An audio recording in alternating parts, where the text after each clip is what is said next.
केवल व्याकरण का, क्योंकि प्रथम यूनिट व्याकरण है। तो हम एक बार सारे प्रश्नों को देखने के बाद जो है हम लेवल और उसका एरिया कितना क्षेत्र है, परिधि क्या है प्रश्न पूछने का, ये देख करके फिर हम पाठ्यक्रम में जो व्याकरण के अंश हैं उसको क्रमशः करेंगे। ठीक है, तो प्रश्न आप बताइए। षट्कारकानां क्रमः एवं भवति। पहला प्रश्न है षट्कारकाणां क्रमः, समझे, षट्कारकाणां क्रमः, ठीक है, कारकाणां क्रमः, यही है ना जी। एक कारकाणां क्रमः, यही ठीक है ना। चलिए, तो इसमें क्या क्या ऑप्शन है?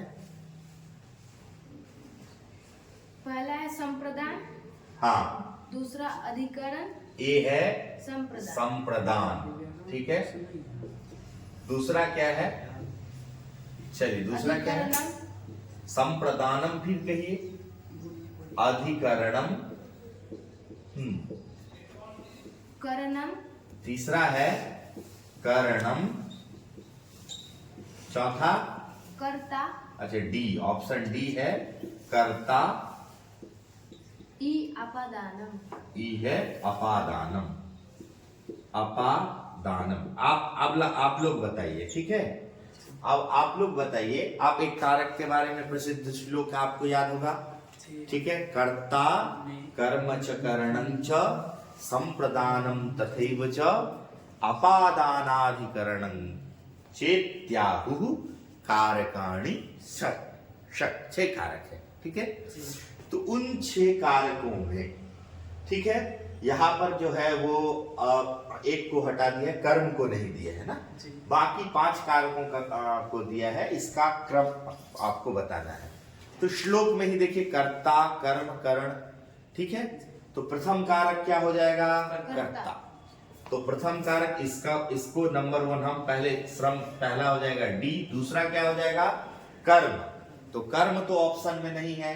फिर तीसरा है करणम, तो सी। उसके बाद ऑप्शन हो जाएगा संप्रदान, संप्रदान ए, अपादान, और फिर अपादान ई, और अधिकरण बी। तो एक तो विकल्प हमारा ये है। बताते चलूं कि अष्टाध्यायी में प्रथमतया जो है वो किस कारक का निरूपण किया गया है? अपादान का। और अपादान के बाद जो है वो है, तो एक विकल्प जो है वह ई से भी शुरू है। तो अब प्रश्नकर्ता की दृष्टि कदाचित यह तो नहीं कि अष्टाध्यायी में जो कारकों का क्रम वर्णित है उसमें उस हिसाब से आप जो है वह समायोजन करें। तो एक ऑप्शन चूंकि ई से प्रारंभ है और पहला कारण का जो कारक है वो अष्टाध्याय में अपादान, तो पहला ई। दूसरा इसके बाद क्या है? ऑप्शन ई से प्रारंभ होने वाला ऑप्शन क्या है? ई के बाद डी। तो ये ऑप्शन यही कट जाएगा, ठीक है, क्योंकि अष्टाध्यायी में जो है वह कर्ता का निरूपण सबसे बाद में किया गया है, समझे। स्वतंत्रः कर्ता तत्प्रयोजको हेतुश्च, ये सब अंत में है। तो एतावता यह हुआ कि ये ऑप्शन नहीं है। प्रश्नकर्ता सामान्य कर्ता कर्म च करणं च वाला जो श्लोक है, पद्य है, वह आपको स्मरण में है कि नहीं, तो उसी का परीक्षण करके ये क्रम है। क्या ये ऑप्शन है, क्या विकल्प है? तो यही उत्तर सही है, सामान्य प्रश्न है, ठीक है। अब चूंकि अपादान प्रथम कारक है, इसका क्या प्रमाण? एक प्रसिद्ध पंक्ति है, अपादानम उत्तराणि कारकाणि बाधन्ते। अपादान को बाद वाले जो कारक हैं वो बाधते हैं, उसको रोकते हैं। तो चलिए, अपादान पहले आएगा, ठीक है। दूसरा प्रश्न बताइए। अधः कथनं द्वयम् अस्ति। अधः कथन द्वयम् अस्ति। कथन द्वयम्, अच्छे से पढ़िए। हाँ, क्या कथन द्वय है, बोलिए। कथन एक है, अ ए ओ इति वर्णानां गुण संज्ञा भवति। अ ए ओ, इन एतेषां त्रयाणां वर्णानां का संज्ञा? गुण इति, गुण संज्ञा इति।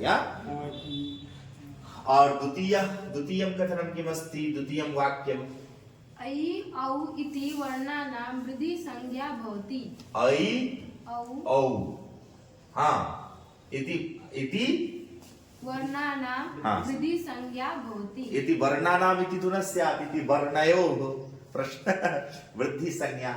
पश्यतु, आप दोनों वाक्यों को देखें, समझे? वृद्धि संज्ञा तो आपने पढ़ा है, गुण संज्ञा करने वाला सूत्र क्या है? अदेंग गुण। गुण संज्ञा विधायकम सूत्रम की मस्ती अदेंग गुण। अदेंग गुण अदेंग गुण अर्थात अत और एंग, इसकी गुण संज्ञा होती है। अत का मतलब होता है अ, केवल अ, और एंग का मतलब होता है ए और ओ। एंग प्रत्याहार है जिसमें दो वर्ण आते हैं। तो अ ए ओ इसकी जो है वो गुण संज्ञा होती है, ये बात बिल्कुल सही है। और ऐ और औ की वृद्धि संज्ञा होती है। इसके लिए वृद्धि संज्ञा विधायक कम सूत्रम की मस्ती वृद्धिरादैच। सूत्रम की मस्ती वृद्धिरादैच। तर्हि अस्य यदि पदच्छेदः क्रियते चेत वृद्धि ही, यहाँ पर संज्ञा दल को ही पहले रख दिया गया है। मंगलार्थक पहला सूत्र है, अष्टाध्यायी का प्रथम सूत्र क्या है? वृद्धिरादैच।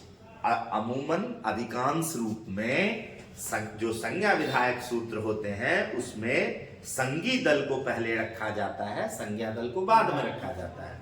लेकिन यहाँ पर जैसे अदेंग गुण, गुण संज्ञा है बाद में रखा और अदेंग को पहले रखा। लेकिन वृद्धिरादैच में वृद्धि को पहले क्यों रखा? क्योंकि ये प्रथम सूत्र है और पाणिनि भी मंगलादीनि मंगल मध्यानि मंगलांतानि च शास्त्राणि प्रथन्ते, इसमें विश्वास रखते हैं, है ना? तो इसीलिए वृद्धि को यहाँ पहले रखा है, संज्ञा यहाँ पहले है।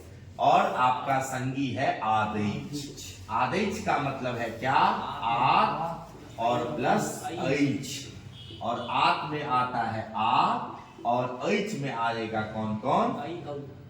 ऐ और औ। तो ये कोई कथन गलत नहीं है कि ऐ और औ की वृद्धि संज्ञा होती है। केवल रहता कि ऐ औ की ही वृद्धि संज्ञा होती है, तब जो है आप कहते कि नहीं आ छूट गया। लेकिन ऐ औ की वृद्धि संज्ञा होती है, समझे? ऐ भी ऐ वृद्धि संज्ञकः भवति न वा? कश्चिदपि तत्र एवं न वक्तुं शक्नोति यत् ऐ इत्यस्य वृद्धि संज्ञा न भवति। वृद्धि संज्ञा भवत्येव। अतः उभयमपि कथनं कथनद्वयमपि सत्यमेव। अयं विकल्पः अस्ति वा? दोनों कथन सत्य हैं, सही है? दोनों कथन सत्य हैं। चलिए अगला प्रश्न करिए। हाँ, दोनों जो है अ ए ओ को गुण कहते हैं और ऐ ओ को वृद्धि कहते हैं। आज छूट गया लेकिन ऐ ओ को भी तो कहते ही। चलिए अगला प्रश्न है। अतः कथनं द्वयम् अस्ति। हाँ। एकम् अभिकथनं, द्वितीयं कारणम्। हाँ, कथम एक सख्यु इत्यत्र पंचमी विभक्ति। कथमम् एकं किमस्ति? सख्यु इत्यत्र पंचमी विभक्ति। इत्यत्र पंचमी विभक्ति। सत्यम, पंचमी विभक्ति, पंचमी विभक्ति। हाँ, द्वितीयं कथनं किम्? हाँ, सखी इत्यत्र सप्तमी विभक्ति। सखी। हाँ। सखी। द्वितीयं कथनं किम्? सखी एवं वा? सखी। सखी एवं सखी। सखी। ई हर्षी। अच्छा, सखी एवं ख य हर्षई। स आधा ख हर्षई एवं सखी एवं बल सखी इत्यत्र सप्तमी विभक्ति। इत्यत्र सप्तमी विभक्ति। हाँ हाँ हाँ, क्या है इसमें? कौन सा सच है? दोनों का बोलना है। दोनों में से सख्यु इत्यत्र पंचमी अस्ति, किंतु सखी शब्दस्य सप्तमी एकवचने किं रूपम? सख्यौ इति रूपम। सखी इति न कथम तत्र किं सूत्रं प्रवर्तते औट् अच्छघे अच्छघे इति सूत्रम् अस्ति अच्छघे तेन तत्र सख्यौ इति रूपं सिद्ध्यति न एक क्षणम्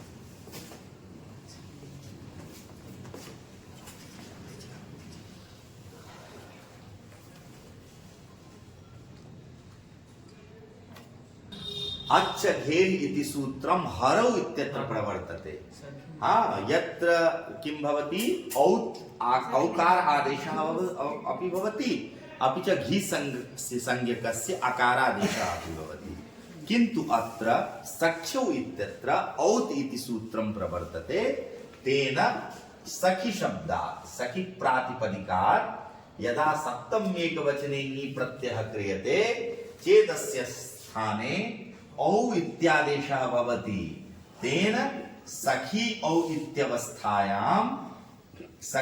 इत्यवस्थायां कृते यनादेशे सख्यु इति रूपं सिद्ध्यति अतः अत्र सखी इति रूपम् अशुद्धं सख्यु इति रूपं शुद्धम् अतः प्रथमं कथनं यदस्ति सख्युः तत्र ख्यात्यात् परस्य इति सूत्रं प्रवर्तते अतः सख्यु इति रूपं साधु न तावत् सखी इति सप्तम एकवचने भवतु उत्तरं प्रथमं कथनं शान्ति चलिए देखिए सूत्रम यत् तत्र स्मृतम अस्ति तो उसके बाद कौन विश्वासम चलिए अगला क्या है अगला कथन द्वयम् अस्ति हाँ। कथन एक रामेण बाणेन हतो बाली इति एकं वाक्यम् अस्ति रामेण बाणेन हतो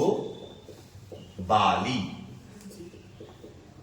एवं अस्ति वा रामेण बाणेन हतो बाली उपरं द्वितीयं कथनं किमस्ति कर्तृकर्णयोस्तृतीया इति सूत्रेण तृतीया भवति कर्तृकर्णयोस् तृतीया इत्यनेन किं भवति तृतीया भवति तर्हि अत्र पश्यतु रामेण बाणेन हतो बाली यहाँ पर जो है वह तृतीया विभक्ति का विधान हुआ है अब एक वाक्य है राम जो है वह इसका है कि रामः वाणेन बालीम हतवान ठीक है रामः बाणेन बालीम हतवान तो यहाँ पर वान जो है वो करण है क्योंकि वाण के अंदर जो संसन व्यापार है उस संसन व्यापार के अव्यवहित बाद में जो है वह बाली का प्राण वियोग होता है प्राण वियोग ही मरण है तो अतः यह करण है बाण क्या है करण है अतः साधक तमम होने के कारण अतिशय है ना साधक किसको करण कहते हैं तो क्रियायाः परिनिष्पत्ति ही यद व्यापारादनंतरम विवक्षते तदा तत्र करणम तत्तदा स्मृतम तो चूंकि बाण के व्यापार के अव्यवहितोत्तर क्षण में जो है वो हनन क्रिया है तो अतः क्रिया की सिद्धि बाण के में रहने वाले व्यापार के ठीक बाद होती है अतः वान करण है अतः इसमें करण में तृतीया हुई है और राम चूंकि अनुक्त है अनुक्त करता है ना रामः बाणेन बलिम हतवान इसका यदि आप कर्मवाच्य ले जाएंगे तो ये अनुक्त करता है अतः अनुक्त कर्ता में जो है वो तृतीया तो अनुक्त कर्ता और अनुक्त करण दोनों में तृतीया विभक्ति का विधान करता है अतः रामेन में कर्ता अर्थ में बाणेन में करण अर्थ में तृतीया कर्तिकरणयोस् तृतीया से जो है वह आपको हुआ ठीक है तो ये बात आपको समझना है दोनों बातें सही है यह एक वाक्य है और जिसमें दोनों में तृतीया विभक्ति का विधान इस सूत्र से हुआ है ठीक है कथन द्वयम सत्यम साफ चलिए आगे कहिए अतः कथन द्वयम् अस्ति एकम अभिकथनम द्वितीयम तु कारणम हाँ एक स्टेटमेंट है और एक दूसरा उसका कारण है ना कारण स्टेटमेंट हाँ कहिए अभिकथनम उपेंद्र इत्यस्मिन् पदे गुण संधि वर्तते उपेंद्र में गुण संधि है उपेंद्र इत्यत्र गुण संधि भवति। कह संधि गुण गुण संधि। ठीक है। कारणम हाँ। आद्गुण इत्यनेन सूत्रेण हाँ। गुणः जायते। हाँ बिल्कुल सही है। आद गुण हाँ इत्यनेन गुणादेशो विधीयते, गुणादेशः भवति। सही बात है। इसीलिए क्यों? क्योंकि जब उप और धन इंद्र ये स्थिति रहती है तो उप में जो है वह अंतिम अक्षर है अ, अंतिम वर्ण, और इसका जो है वह प्रथम अक्षर है ई। दोनों के स्थान पर आद गुण क्या कहता है? अवर्ण के बाद यदि स्वर पर में हो तो पूर्व और पर के स्थान पर पूर्व स्थानीय और पर स्थानीय ई, दोनों के स्थान पर ए जो है वह गुण एकादेश हुआ और इससे उपेंद्र बना। आद गुण से गुण होने पर उपेंद्र बना और उपेंद्र में गुण संधि है। दोनों कथन, प्रथम कथन की पुष्टि द्वितीय कथन जो है वो करता है, द्वितीय कथन कारण है और प्रथम कथन कार्य है। ठीक है, तो उपेंद्र दोनों कथन सत्य हो जाएगा। क्यों नहीं समझ में आ रहा? अधः कथन द्वयम् अस्ति। हाँ। एकम अभिकथनम द्वितीयं तु कारण। ठीक है, कथन पढ़िए अब। अभिकथनम सकारस्य सकार च वर्गाभ्याम योगे सकारः भवति। सकारस्य मतलब दंत सकारस्य। ठीक है, शकार च वर्गाभ्याम योगे, शकार च वर्गाभ्याम योगे योगे सकारः भवति। योगे शकारः भवति। ठीक है। कारणम हाँ तवर्गस्य शकार च वर्गाभ्याम योगे क्रमात् हाँ। चवर्ग आदेशो भवति। तवर्गस्य कारणं किं? तवर्गस्य शकार च वर्गाभ्याम शकार शकार च वर्गाभ्याम योगे क्रमात् चवर्ग आदेशो भवति। चवर्गः आदेशो भवति। पश्यतु, इसमें आप थोड़ा ध्यान दीजिए। कह रहा है कि शकार का मतलब दंत सकार का शकार और चवर्ग के योग में सकार होता है, मूर्ध तालव्य शकार होता है। ये एक स्टेटमेंट है। ठीक है, और ये सूत्र आपको याद करना पड़ेगा। वो सूत्र है स्तोह। पहले हम वहां पर पहुंचे। चुना चु, स्तोह चुना चु। इससे कौन संधि करते हैं हम लोग? व्यंजन संधि जब पढ़ते हैं तो उसमें पढ़ते हैं श्चुत्व संधि। ठीक है, और यदि हम केवल इस प्रश्न को करेंगे तो केवल एक प्रश्न होगा। यदि सूत्र को समझ लेंगे, एक बार उसका एक बार अभ्यास कर लेंगे तो पूरा आपको पिक्चर आगे के लिए भी क्लियर है। इसमें इतनी ही बात है कि देखिए ताल, इसको जो श है दंत स उसको होता है तालव्य। ठीक है, और तवर्ग को ये एक आदेश हुआ। दूसरा तवर्ग को, तवर्ग में कितने अक्षर हैं? त, थ, ध और न। इसके स्थान में क्रमशः क्या होता है? चवर्ग होता है। मतलब च, छ ज झ ञ ज, झ ञ और य, ये होता है। ठीक है, लेकिन जो योग कहा वो योग हमने पहले भी कहा है, बताया भी होगा आप लोगों को कि इस सूत्र में जो है वह केवल शकार और तवर्ग की का स्थानीय और आदेश निश्चित है। कौन स्थानीय है? दंत स। ये निर्धारित है। मतलब जब भी तालव्य श होगा कभी त थ द ध न के स्थान पर नहीं होगा, वो इसी दंत श के स्थान पर ही होगा और चवर्ग ही होगा। आदेश के रूप में शकार और चवर्ग ही होगा। और किसके स्थान पर होगा? तो दंत स और तवर्ग के ही स्थान पर होगा। यह फिक्स है। लेकिन शकार और चवर्ग इसी का मतलब जो श और चवर्ग है इसका योग जो है वो आगे भी हो सकता है। समझे? सकार चवर्ग को मैं ऐसे लिख देता हूं। ठीक है, चु, चु मतलब हुआ शकार, चु मतलब चवर्ग, और यहां भी हो सकता है ना। अर्थात दंत स को तालव्य श और तवर्ग को चवर्ग, पूर्व में यदि श और चवर्ग है तब भी होगा, आइदर श और चवर्ग, और आगे मतलब बाद में भी यदि दंत मूर्धन तालव्य श और चवर्ग है तब भी जो है यही आदेश होगा। अब इसको पढ़ते हैं। कह रहे हैं कि शकार का शकार और चवर्ग के योग में शकार होता है, ये बात बिल्कुल सही, ठीक है। और तवर्ग का जो है वो शकार और चवर्ग के योग में चवर्ग आदेश होता है, ये भी बात सही है। तवर्ग को चवर्ग होता है शकार और चवर्ग के योग में, कथन दोनों सही है। लेकिन यदि आप ये कहें कि पहला कथन का कारण दूसरा है तो ये बात जो है वो सही नहीं। इसमें दोनों कथन स्वतंत्र हैं और दोनों कथन सही हैं, ठीक है, ये बात ध्यान रखें। चलिए अगला प्रश्न कहिए। राम शब्दस्य सप्तमी विभक्ते एक वचनस्य रूपम वर्तते। ये तो बड़ा ही साधारण प्रश्न है। सप्तमी में जो है वह सप्तमी एक वचन में, तो कुछ नहीं, हमारा राम प्रातिपदिक है, इससे सप्तमी एक वचन में कौन सा प्रत्यय आता है? सप्तमी एक वचन में नी, नी में बचता है ई, तो राम प्लस ई और अ अभी हमने पढ़ा है उपेंद्र में, अ और ई मिलकर के क्या हुआ है? ए, तो यहाँ पर भी राम और ए मिला देंगे राम में, यही उत्तर हो जाएगा। चल आगे चलिए। प्रथमया सूचया सह द्वितीयां सूचिं परस्परं सम्यक् मेलयतः। तो पहला क्या है? रामेभ्यः। रामेभ्यः। द्वितीय में सम्राजौ। हाँ। 3 उदंच। हाँ। 4 नद्यां। उदंचः।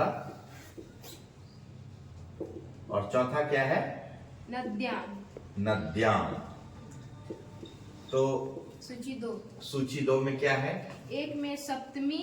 हाँ, सप्तमी। हाँ। द्वितीय में चतुर्थी। हाँ। तृतीया में द्वितीया। हाँ। चतुर्थ में प्रथमा। द्वितीया और चतुर्थ में प्रथमा। बहुत बढ़िया। तो देखिए भ्यस प्रत्यय चतुर्थी में लगती है ना, चतुर्थी में लगता है भ्यस प्रत्यय, क्योंकि चतुर्थी कहते ही किसको? ङेभ्याम भ्यस, है ना। जैसे सुओजस प्रथमा को कहते हैं, अमोजस द्वितीया को कहते हैं, टाभ्याम भिस तृतीया, ङेभ्याम भ्यस चतुर्थी, नसिभ्याम भ्यस पंचमी, ऐसे आप लोगों ने पढ़ा होगा। तो भ्यस चूंकि चतुर्थी और पंचमी दोनों में आता है, यहाँ पंचमी विकल्प में नहीं है, चतुर्थी है, तो हम सीधे रामेभ्यः कहाँ लगा देंगे? चतुर्थी। चतुर्थी। और जो है वो प्रथमा में भी आता है, द्वितीया में, तो अभी इसका हम रुक जाएंगे, ठीक है। अब नद्याम, तो नद्याम जो है वह आपने बहुश्रेयस्याम पढ़ा है, पप्याम पढ़ा है, सप्तमी एक वचन में ङेराम नद्याम नीभ्या से सप्तमी एक वचन में कौन सा प्रत्यय आता है? नी, उसको आम हो जाता है। और फिर देखिए कैसे बनता है नदी, नद्याम। नदी से हम क्या करते हैं? सप्तमी एक वचन में नी प्रत्यय करते हैं ना एक वचन की व्याख्या में, और नी को आम आदेश हो जाता है ङेराम नद्याम नीभ्या से, और नदी और आम में रहने पर नदी को ई को यन होकर के य बन जाता है। दो य को हम लोग ऐसे लिखते हैं संस्कृत में, इसमें आम जोड़ देते हैं तो बन जाता है नद्याम। तो ये हमने सप्तमी एक वचन में लाया था नी, अतः नद्याम हमारा सप्तमी विभक्ति का रूप है। अब सम्राजो हमारा प्रथमा में भी हो सकता है, सम्राट, सम्राजो, सम्राजः, हैं? तो सम्राजो, और उसी तरीके से द्वितीया में हम उदक शब्द पर देखते हैं, ठीक है। तो उदक शब्द का रूप चलता है उदक, उदंचौ, उदंच, ठीक है। तो उदंच प्रथमा विभक्ति में आ गया, ठीक है। तो उदंच को हम क्या मान लेंगे? प्रथमा, और सम्राजो हो जाएगा हमारा द्वितीया द्विवचन, और ये प्रथमा बहुवचन, ठीक है। इस तरीके से आप समझ। चलिए अगला प्रश्न कहिए। उपराजम इत्यस्य शब्दस्य विग्रहो वर्तते। उपराजम, अब समास जो है वो पूछ रहे हैं, तो जो भी पाठ्यक्रम में बिंदु है समास है तो उसमें पूछ रहे हैं उपराजम। तो आप लोगों ने उपराजम यदि स्मरण ना भी हो तो उपकृष्णम तो पढ़ा ही होगा, उपकृष्णम का क्या विग्रह करते थे? कृष्णस्य समीपम, कृष्णस्य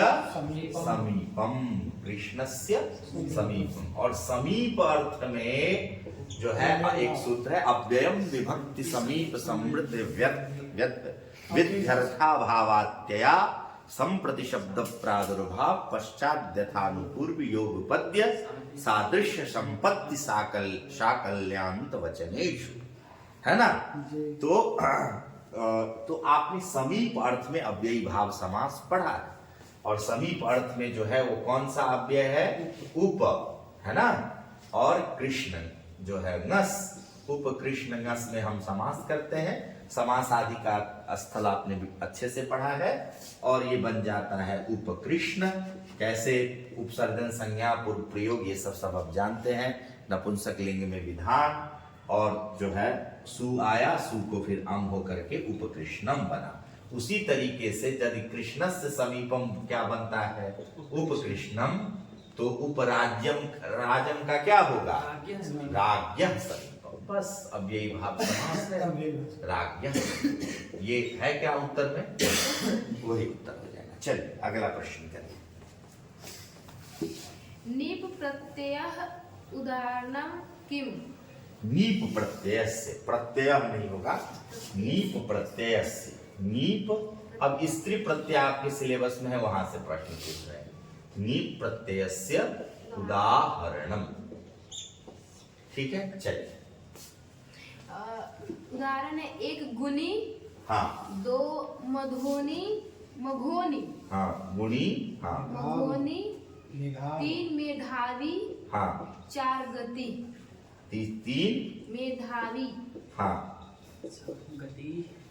चौथा गति, डी, गति। ऐसे है क्या? तो आप लोग जो है अच्छे से ध्यान से देखिए। एक जो है शब्द, जैसे आप विद्यार्थी हैं आप लोग, तो मूल शब्द जो है एक सूत्र है अत इनी ठालो, ठीक है ना।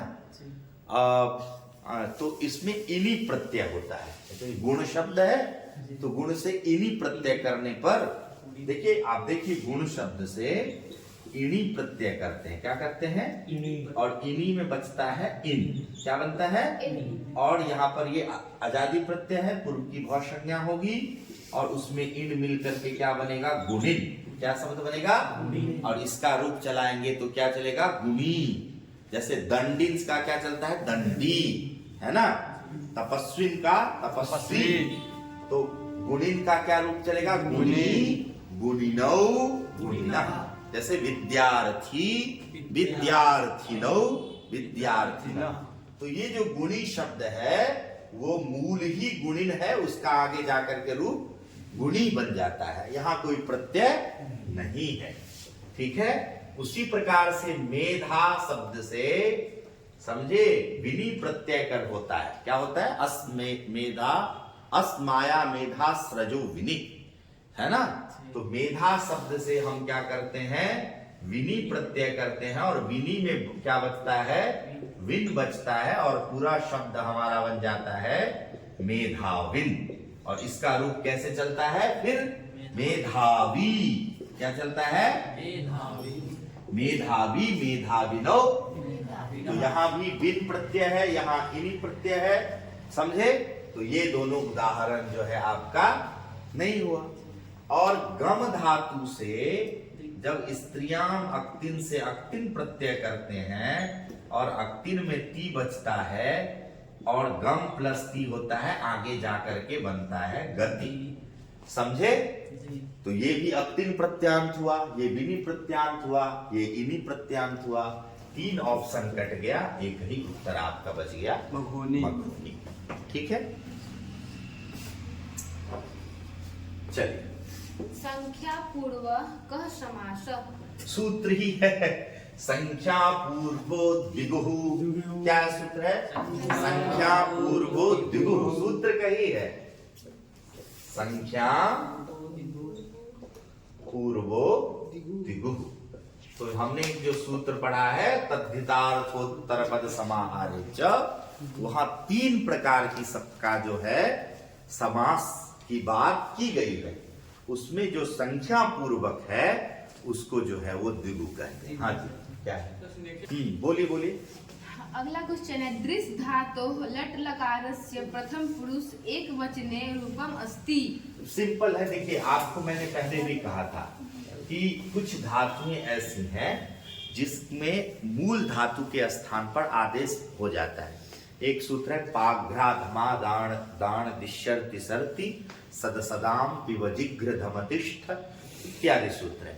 इसमें जैसे पा के स्थान पर पिब आदेश हो जाता है, सद के स्थान पर जो है वो सीध आदेश हो जाता है, स्था के स्थान पर तिष्ठ आदेश हो जाता है, और दृश्य के स्थान पर जो है वो पश्य आदेश हो जाता है। और वो कहाँ कहाँ होता है तो वो आप लोगों को ध्यान में रखना है। जैसे लट लकार में हो जाएगा, ठीक है, लोट लकार में हो जाएगा, लंग में हो जाएगा, ठीक है, विधिलिंग में हो जाएगा। तो ये चार ऐसे लकार हैं जहां पर ये आदेश हो जाता है। दृश्य के स्थान पर जो है वो पश्य आदेश आपका हो जाता है। तो लट में अब दृश्यति ऐसा रूप न बनाने लग जाए, बस इतना आपको विवेक है कि नहीं, यही जानना चाह रहा है प्रश्न पूछने वाला। आपको दृश्य के स्थान पर पश्य आदेश लट में हो गया। अब बाकी तीता अंति जोड़ने में आप लोग तो एक्सपर्ट हैं। हाँ, पश्यति पश्यति हो गया। चलिए चलिए आगे। आगे क्या है? गुरु पठितम इत्र कह समास। नदी शब्दस्य बहुवचनान्तम रूपं। नदी शब्दस्य द्वितीया बहुवचनान्तम रूपम अस्ति। नदी। देखिए, इसमें नदी, नद्यौ, नद्यः, नदीन, नद्यौ, नदीः। होता क्या है, थोड़ा मैं व्याकरण की तरफ ले जाऊंगा। नदी शब्द से शश प्रत्यय करते हैं, ठीक है। सस में अस बचता है। क्या बचता है? अस बचता है। यहाँ पर पहले तो प्रथम दृष्टया यणादेश प्राप्त होगा। ई के बाद अ है, तो आप जैसे सुधी उपास्य में पढ़ते थे, तो उसी प्रकार नदी अस में भी यहाँ पर जो है वह यण प्राप्त होगा। जिस यण को जो है वह रोकेगा प्रथमयो पूर्व सवर्ण। अब प्रथमयो पूर्व सवर्ण को दीर्घात जस इच इसीलिए नहीं रोकेगा क्योंकि जस और इच में दीर्घ रोकता है। यहाँ ना तो जस है, ये तो शस है, ठीक है। तो प्रथमयो पूर्व सवर्ण से पूर्व सवर्ण दीर्घ होकर के नदीस हो जाएगा। क्या हो जाएगा? नदीस हो जाएगा। अब इस स्थिति में क्या तस्मात् छसोना पुंसी लगेगा?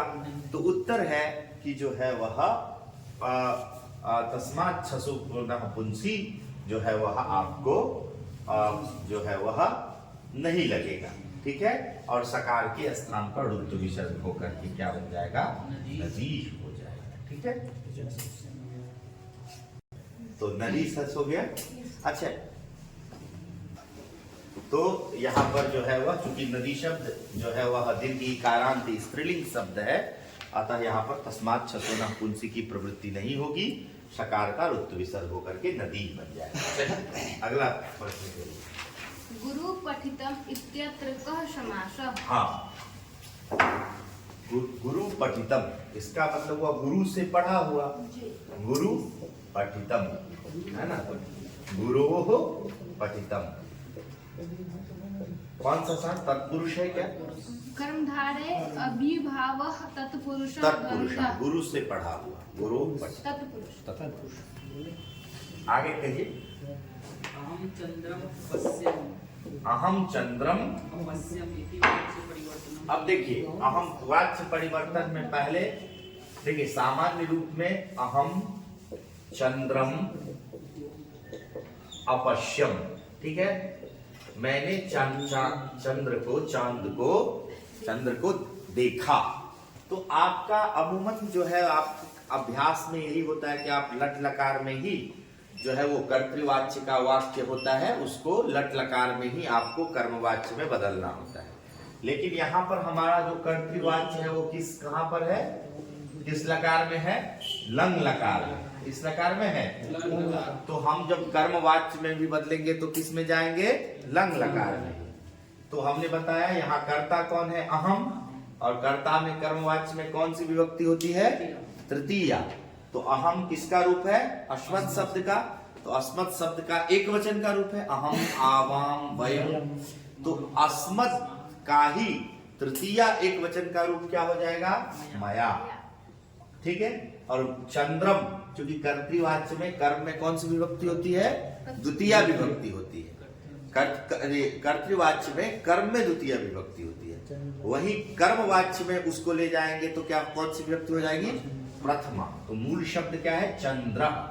चंद्र, इसी का द्वितीय एक वचन में चंद्रम, और फिर प्रथमा एक वचन में क्या हो जाएगा? चंद्र। मया चंद्र।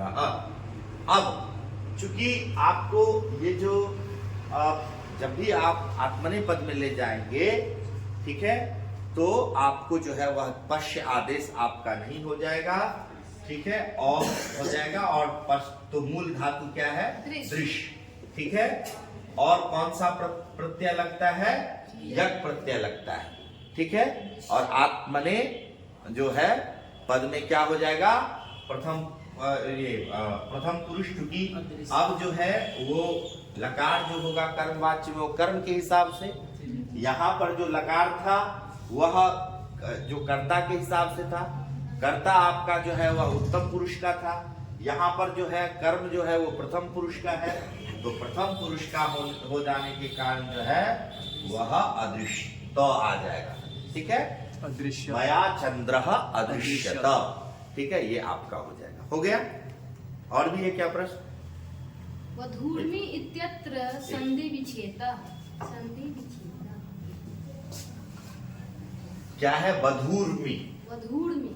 हाँ, तो सिंपल है वधूर्मि। वधूर्मि दो शब्द है। वधु, वधु दीर्घ उकारांत शब्द है, और उर्मी। ठीक है कि नहीं? तो यहां पर दीर्घ उ और फिर दीर्घ उ दोनों मिलकर के क्या हो जाएगा? दीर्घ उ। कौन संधि हुई? दीर्घ संधि। दीर्घ संधि। अकह सवर्णे दीर्घ और बन गया आपका वधूर्मि। क्या उत्तर है? क्या दीर्घ संधि? चलिए।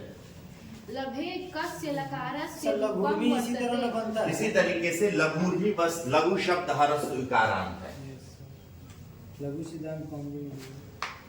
लभे कस्य लकारस्य रूपं वर्तते।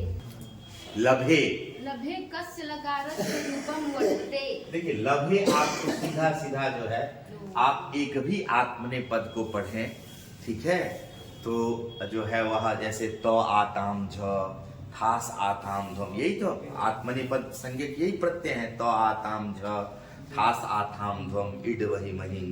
तो एक सूत्र है टित आत्मनेपदानाम टेरे। तो टित लकार संबंधी आत्मनेपद के टी को एत होता है, समझे? तो उसी से इट को ई के ए हो गया है। तो आप लव धातु, तो ये कौन सा लकार हुआ? लट लकार। और कैसे इसका रूप है? लभते, लभेते, लभन्ते, लभसे, लभेथे, लभध्वे, लभे, लभावहे, लभामहे। ठीक है, उत्तर हो जाएगा लट लकार। हम पुस्तकं पठामि इत्यत्र वाक्यस्य वाच्य परिवर्तनं करोतु। अब ये हमको यदि बताना पड़े, अहम पुस्तकम पठामि, अहम का क्या हो जाएगा? मया। मया। पुस्तकम का पुस्तकम, क्योंकि पुस्तकम का प्रथमा क्रिया में एक ही नपुंसक। अब पठामि का पठ्यते। हाँ, क्योंकि पुस्तकम के हिसाब से क्रिया, ठीक है। और आत्मने पद बीच में यक प्रत्यय पठ्यते, ठीक है। मया पुस्तकम पठ्यते, ठीक है। कहिए। यन प्रत्याहारे भवन्ति। यण प्रत्याहार, तो आप लोग तो मास्टर हैं भाई। एनो सूत्र है ह य व र ट य वरट। और लन, यन कहाँ से बनाएंगे? यहाँ से य लेंगे और यहाँ से ण लेंगे, तो आपका दोनों मिल करके बन जाएगा यण। और यण में कौन कौन से वर्ण आएंगे? तो य व र ट ल, य व र ट ल, र ट नहीं सॉरी र ल। अच्छा, इस यण प्रत्यय इसको जो है यण में चार वर्ण आएंगे, य व र ल। और इसी को क्या कहा जाता है? अंतस्थ। अंतस्थ, क्यों? क्योंकि आपने पढ़ा है यणः अंतस्थाः। यण प्रत्याहार में आने वाले वर्ण अंतस्थ कहलाते हैं, उसी प्रकार शल प्रत्याहार में आने वाले ऊष्म कहलाते हैं, समझे?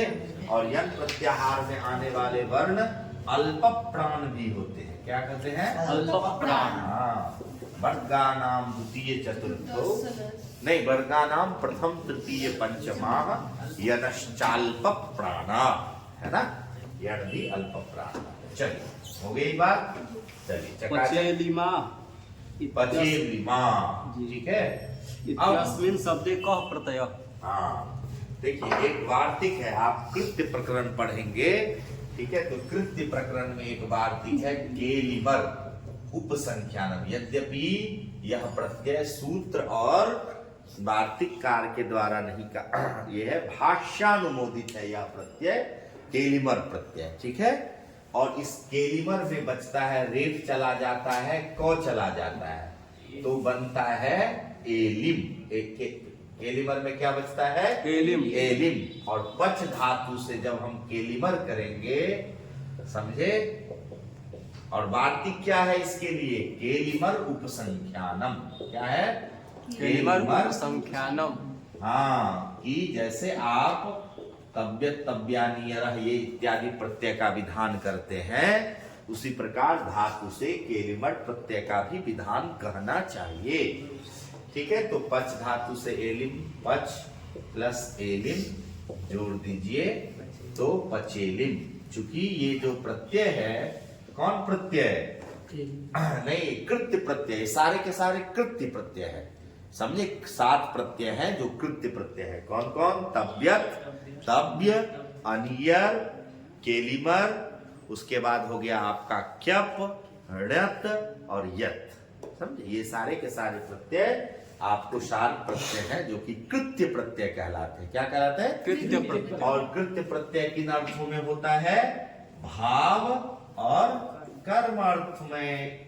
सूत्र याद है? तयोरेव कृत्यक्त खलर्था। सूत्र क्या है? तयोरेव कृत्यक्त खलर्था। कृत्यक्त खलर्था। तो तयो का, चूंकि तयो का क्या अर्थ है? तो समझे? लह कर्मणि च भावे चा कर्म के वजह से तयोह का भाव और कर्म अर्थ की अनुवृत्ति होती है, और तयोह मतलब हो गया भाव कर्मणो।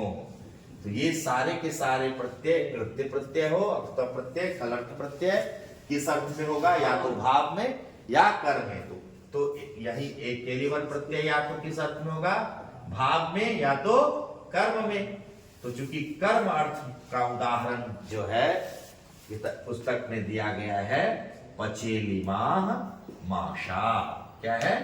पचेलिमाह माशा। क्योंकि माश शब्द पुल्लिंग में है, प्रथमा वो वचन का रूप है, अतः पचेलिमा, ठीक है? पचेलिमा, पचेलिमो, पचेलिमा, केलिवर। चलिए अगला प्रश्न। प्रथमया सूच्या सह द्वितीया सूच्या ठीक है, तो प्रथम सूची बताइए और द्वितीय सूची बताइए। प्रथम सूची है रामाश्रित। क्या? रामाश्रित। रामाश्रित। दूसरा है हाँ। क्षेत्रोत्पन्न। क्षेत्रोत्पन्न। जी। हाँ। उपराजम। क्षेत्रोत्पन्न। उपराजम। उपराजम, ठीक है। त्रिलोकी। त्रिलोक, इसमें क्या करना है? दूसरी सूची में अच्छा, समास का नाम होगा। जी। हाँ जी। सप्तमी तत्पुरुष। सप्तमी तत्पुरुष। तत्पुरुष। हाँ जी, आगे। अव्ययी भाव। दूसरा तत्पुरुष, दूसरा अव्ययी भाव। भाव, तीसरा समाहार द्विगु। समाहार द्विगु। समाहार द्विगु। और द्वितीया तत्पुरुष। द्वितीया तत्पुरुष। तत्पुरुष। तो आप इसमें जैसे ही आपने उपराजम देखा होगा, अभी आज ही चर्चा हुई है, ठीक है? उसका विग्रह पूछा तो उपराजम कौन सा समास है? अभी ही आज की ही कक्षा में हम लोगों ने पढ़ा है। और एक और में आपने पढ़ा संख्या पूर्वो, संख्या जिस समास में त्रि देख रहे हैं, त्रि मतलब 3, तो ये हो गया द्विगु, समाहार। और जो है एक फेमस सूत्र द्वितीया तत्पुरुष के प्रकरण में आपने पढ़ा है, द्वितीयाश्रितादि पतित गतात्यस्त प्राप्तापन्नै। तो आश्रित शब्द के साथ जो है वह, हाँ, तो आपने कृष्णश्रितः पढ़ा है ना, तो रामाश्रित है या रामश्रित है? ठीक ठीक है। तो यह आपका जो है वो द्वितीया तत्पुरुष में चला जाएगा और क्षेत्रेषु उत्पन्न, क्षेत्र में पैदा, ये सप्तमी तत्पुरुष हो जाएगा। ठीक है, ये आपका। चलिए आगे कहिए। ईधन्ताम एधन्ताम कस्य लकारस्य मस्ति। अब देखिए रूपम रूपमस्ति। आपको एध धातु का जो है वह रूप,